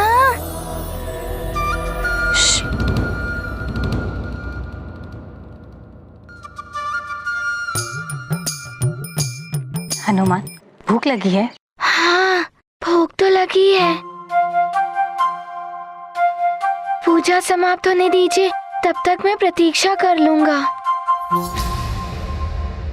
किंतु नानी, आप ये तो बताइए, माँ ये कौन सी पूजा कर रही हैं? तुम्हारी सुरक्षा, समृद्धि और सुख के लिए चंद्र दर्शन व्रत का संकल्प कर रही हैं। कह रही थी चंद्रदेव ने उन्हें तुम्हारे दर्शन कराए थे। अच्छा, चंद्रदेव ने तो मुझे भी माँ के दर्शन दिए थे।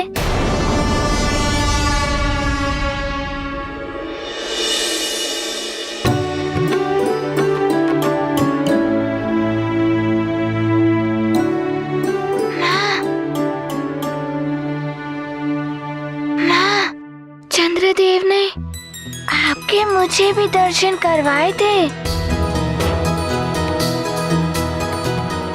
किंतु आज तो त्रयोदशी है। आप व्रत क्यों रख रही हैं? ये व्रत आज से परसों पूर्णमासी तक चलेगा।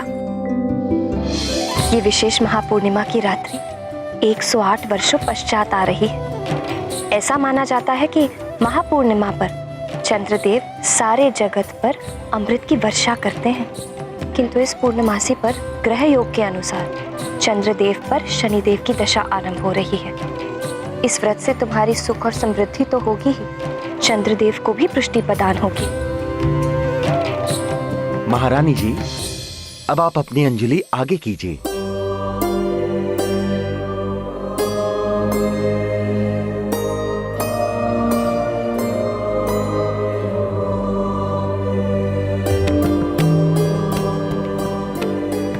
अब आप चंद्र दर्शन व्रत का संकल्प लीजिए। मैं जो कहूंगा आप उसे दोहराइए। मैं देवी अंजना चंद्र दर्शन व्रत का संकल्प लेती हूँ। चंद्र दर्शन व्रत का संकल्प लेती हूँ। आज त्रयोदशी, कल चतुर्दशी एवं पूर्णिमा को सारा दिन व्रत रखूंगी। एवं प्रत्येक दिन चंद्र दर्शन के पश्चात ही अन्न जल ग्रहण करूंगी। मेरा ये व्रत पूर्णिमा को चंद्र दर्शन के पश्चात ही पूर्ण होगा।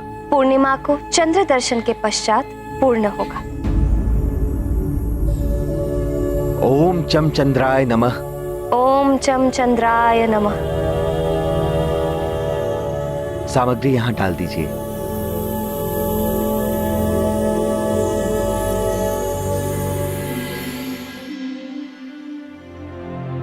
तुम माँ पूरे दिन ना ही कुछ खाएंगी ना ही जल पिएंगी।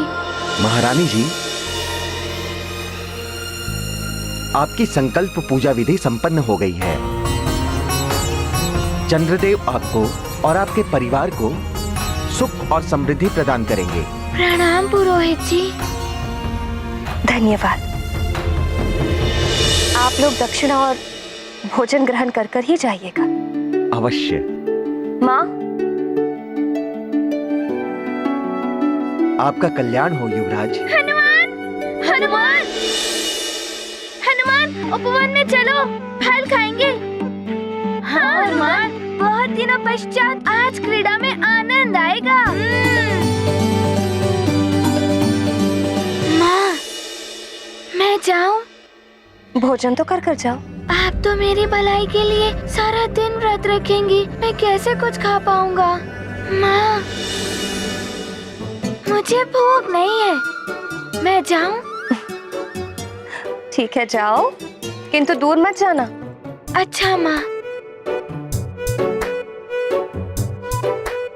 शीघ्र आ जाना पुत्र। हनुमान, अरे ये कहाँ चला गया? अभी तो कह रहा था कि भूख लगी है।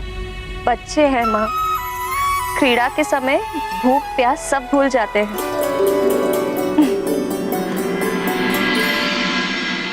नील, ये लो तुम्हारे लिए फल। हनुमान, तुमने कैसे पिशाचों को परास्त किया? हाँ, पिशाच तो बड़े भयानक होते हैं। बताओ ना क्या हुआ था? बातें बाद में करेंगे। बहुत दिन हो गए क्रीड़ा का आनंद नहीं लिया। आज क्रीड़ा का आनंद लिया जाए। किंतु किस क्रीड़ा का आनंद ले? हनुमान तो अपनी शक्तियों से हमें परास्त कर देगा। हनुमान, तुम हमें वचन दो, तुम क्रीड़ा में वरदानी शक्तियों का उपयोग नहीं करोगे। तो ठीक है, मैं वचन देता हूँ। अच्छा, कौन सा खेल खेलेंगे? कुछ ज्ञान मुझसे भी ले लो। कंदुक प्रहार क्रीड़ा कैसी रहेगी? बहुत अच्छा रहेगा। तो चले? देखो, मैं तृतीय तक गिनूंगा और जिसने तृतीय पर ये कंदुक उठा ली वो पहले प्रहार करेगा। सावधान। प्रथम, द्वितीय, और तृतीया। मैं पकड़ूंगा, मैं पकड़ूंगा। हाँ, इधर देना। मैं लूंगा। रुको, तुमने कंदूक फिर से उठा ली? तुम वरदानी शक्ति का उपयोग कर रहे हो? नहीं, मैं तो दौड़ कर आया। तुम ही शीघ्रता से नहीं दौड़ रहे थे, तो मैं क्या करूं? अच्छा, तो तुम किसी और पर प्रहार करो तो मैं भी दौड़ सकूं। फिर देखते हैं ये कंदूक पहले तुम उठाते हो या मैं उठाता हूँ। अच्छा, तो ऐसा है। संभलो सुशील।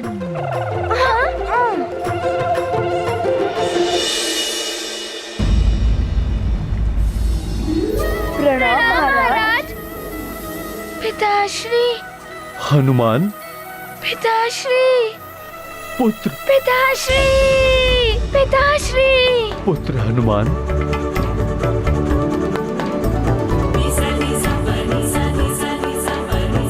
पुत्र हनुमान। पिताश्री।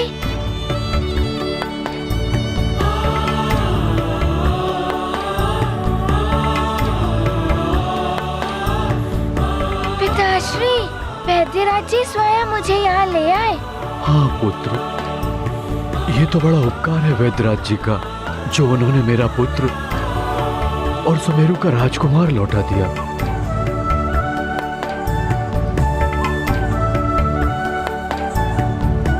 प्रणाम मंत्री जी।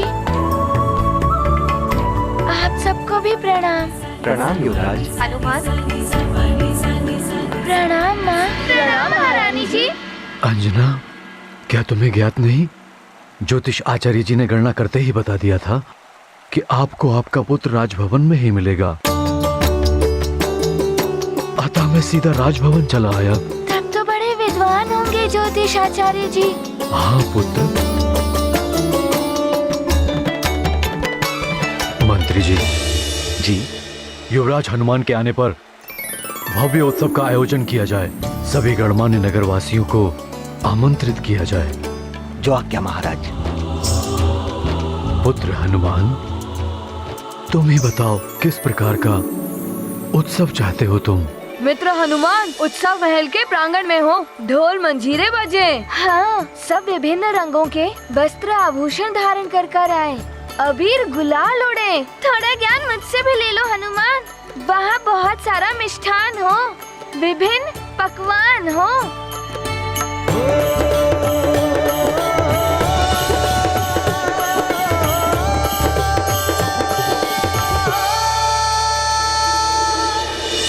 बैठिए, मैं आपको भोजन परोसता हूँ। प्रजा की सेवा करना राजा का प्रथम कर्तव्य है। मुझे भी तो आप सबकी सेवा करने का सौभाग्य मिलना चाहिए। पिताश्री,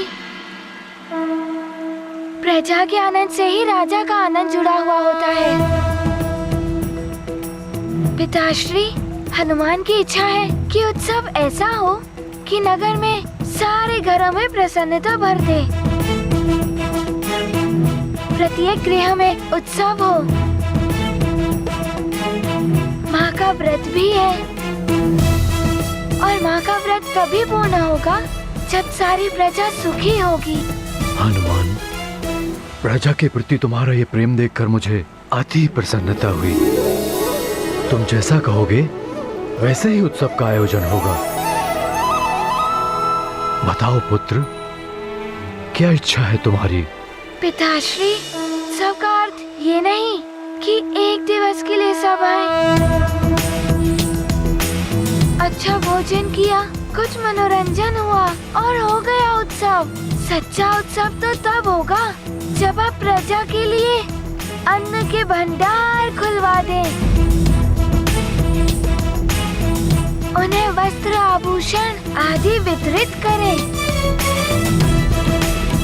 पिताश्री, प्रजा की प्रसन्नता ही सबसे बड़ा उत्सव होगा। पुत्र, मैं एक नया हनुमान देख रही हूँ। तुम्हारी शिक्षा एवं तुम्हारी यात्रा ने तुम्हारे विचारों को परिपक्व बना दिया। मुझे गर्व है तुम पर। तुम सत्य कह रही हो अंजना। मुझे हनुमान के अंदर एक ऐसा भावी राजा दिखाई दे रहा है जिसके राज्य में प्रजा सदैव सुखी रहेगी। मंत्री जी सभी प्रजाजनों के लिए अन्न के भंडारे खोल दिए जाएं, वस्त्र आभूषण बंटवाए जाएं और जिनके पास रहने के लिए घर नहीं है उनके घर की व्यवस्था की जाए। जो आज्ञा महाराज।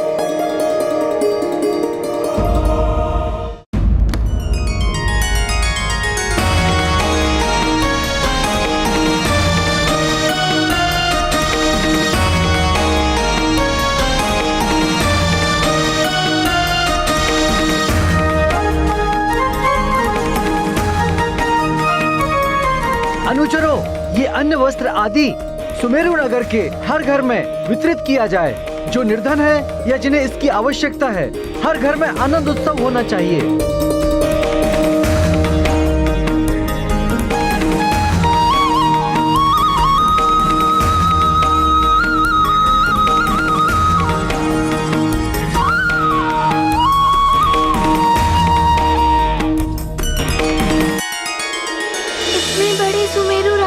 सबको अन्न वस्त्र पहुंचाने में तो बहुत समय लग जाएगा।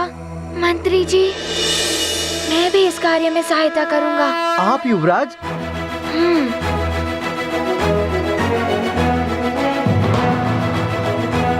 माँ, मुझे दाल चाहिए। घर में है ही नहीं दाल, तो दूं कहाँ से? हनुमान जैसे युवराज पाके हम तो धन्य हो गए।